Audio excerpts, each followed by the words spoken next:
नमस्कार दोस्तों, अलीराजपुर लाइव में आपका स्वागत है। आपने देखा था कि अलीराजपुर पुलिस ने कुछ महीनों पहले बच्चों की तस्करी करने वाले गिरोह का पर्दाफाश किया था। इस पूरे स्कैम में एक चीज़ सामने आई थी कि जो निसंतान दंपति हैं वो विधि के नियमों का उल्लंघन करके बच्चों को गोद ले रहे थे और भावनात्मक आधार पर वो उन बच्चों को अब अपने साथ ही चाहते हैं, लेकिन ये संभव नहीं है।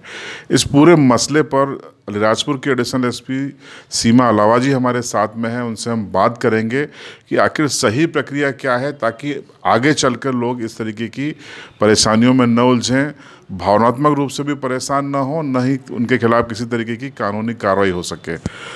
मैडम, पहला सवाल कि जिस तरीके से इस पूरे बच्चों की तस्करी के स्कैम में बच्चों को लोगों ने गोद लिया था, क्या वो सही प्रक्रिया थी? नहीं, वो बिल्कुल गलत था। आप किसी भी बच्चे को लेना चाहते हैं तो आप बेसिकली उनका लीगल एडॉप्शन करना पड़ेगा। और ये जो हम लोगों ने केस किया था ये शुद्ध रूप से ट्रैफिकिंग थी, है ना। उन्होंने पैसे दे के बच्चे लिए थे, जिन माँ बाप ने या जिनके थ्रू उन्होंने बच्चा लिया था उन्होंने उनसे पैसे लिए।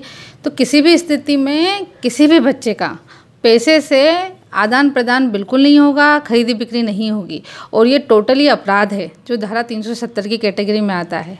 आप गोद लेने के पर्पज़ से, किसी भी पर्पज़ से आप किसी भी बच्चे को खरीद नहीं सकते और बच्चे को बेचा नहीं जा सकता। मैडम, हमारे दर्शकों के लिए आप बताइए कि अगर कोई गोद लेना चाहे तो उसकी राइट प्रोसेस क्या होती है? अगर कोई किसी बच्चे को गोद लेना चाहता है तो आप स्पेसिफिक, आप लड़का या लड़की आपको क्या चाहिए इसके आप डिमांड नहीं कर सकते, नंबर एक चीज़। नंबर दूसरी चीज़ कि इसके लिए है ना कारा और सारा दोनों है ना बेसिकली ये अभिकरण बनाए हैं गवर्नमेंट के।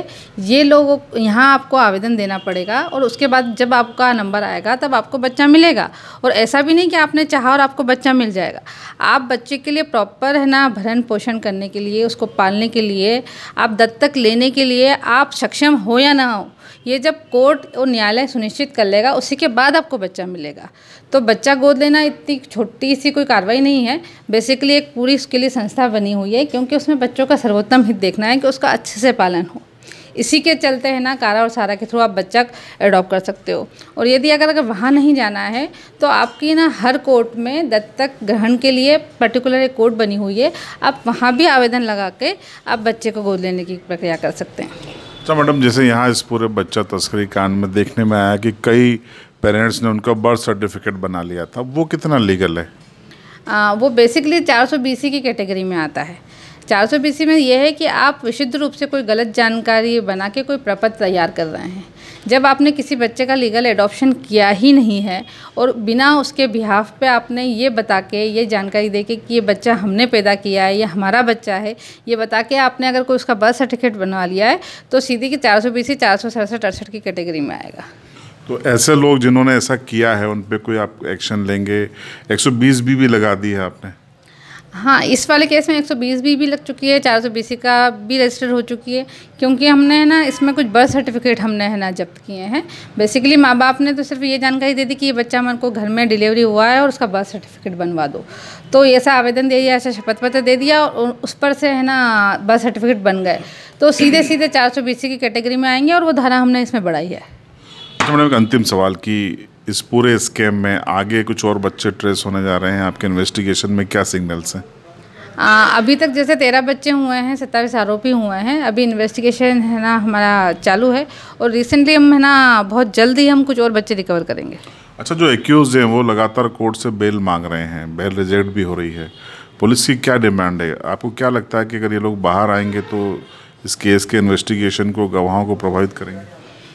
पुलिस जब भी कोई कार्रवाई करती है तो वो सीधे है ना कन्विक्शन हो इसी स्तर पे जाके अपना इन्वेस्टिगेशन करती है और इसी स्तर पे जाके कार्रवाई करती है। इनकी बेल के लिए जब भी एप्लीकेशन लगी है पुलिस ने अपोज किया है और हम बिल्कुल नहीं चाहते हैं कि जब तक हमारा इन्वेस्टिगेशन और जब तक इनको सज़ा नहीं मिल जाती तब तक ये किसी भी कीमत पे बाहर नहीं आने चाहिए और हम इसके लिए अपोज करते रहेंगे। तो आपने अलीराजपुर के एडिशनल एसपी सीमा अलावा मैडम को सुना, जिनका एक कहना है कि सही प्रक्रिया को अपनाए जाने की ज़रूरत है और वो सही प्रक्रिया क्या है वो भी हमारे दर्शकों के लिए उन्होंने बताया है। अलीराजपुर ज़िले की खबरों को देखने के लिए आप बने रहिए अलीराजपुर लाइव के साथ।